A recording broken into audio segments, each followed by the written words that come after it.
উদ্দেশ্য ছিল। এটার উদ্দেশ্য আমরা বিশ্ববাসীকে জানাই দিতে চাই, খেলা একটি আবেগ মাত্র। তারপরে খেলার পরে আমরা ভাই বন্ধু আত্মীয় স্বজন পরিবার পরিজন নিয়ে একসাথে থাকবো সবাই। আমরা ইতিমধ্যে দেখতে পাচ্ছি খেলা নিয়ে বিভিন্ন জায়গায় হট্টগোল হচ্ছে। এই হট্টগোল যদি না হয়, এই জন্য আজকে আমাদের সমন্বয়ে এই র্যালিটা করা হয়েছে।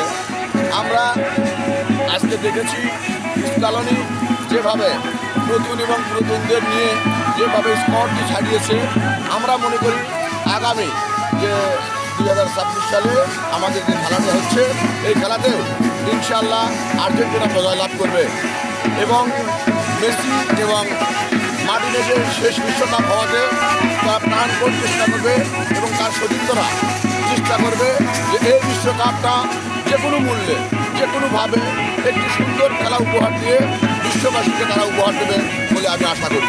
সবাইকে ধন্যবাদ। সবাই সুন্দরভাবে খেলা দেখবেন। কোনো প্রকার হিংসা প্রতিপক্ষকে দল মানে পক্ষবিপক্ষ থাকবে, কিন্তু কখনো তাদের সাথে আচরণ করা যাবে না। সবাই সুন্দর থাকবেন, সুষ্ঠুভাবে খেলা দেখবেন, এই আশাবাদ ব্যক্ত করে আমি আমার কথা বলা শেষ করছি। আজকের র্যালিটা কেমন ছিল? আজকের র্যালিটা অনেক সুন্দর ছিল। আমি মনে করি আজকের র্যালিটা প্রমাণ করে দিয়েছে বাংলাদেশের মধ্যে শৃঙ্খল সিটি হিসেবে বগুড়া প্রমাণ করে দেবে। এই এলাকাতে বগুড়াতে কখনো ব্রাজিল আর্জেন্টিনার কোনো দ্বন্দ্ব হবে না। আমরা সবাই একসাথে বসে খেলা দেখবো, এই আশাবাদ ব্যক্ত করছি।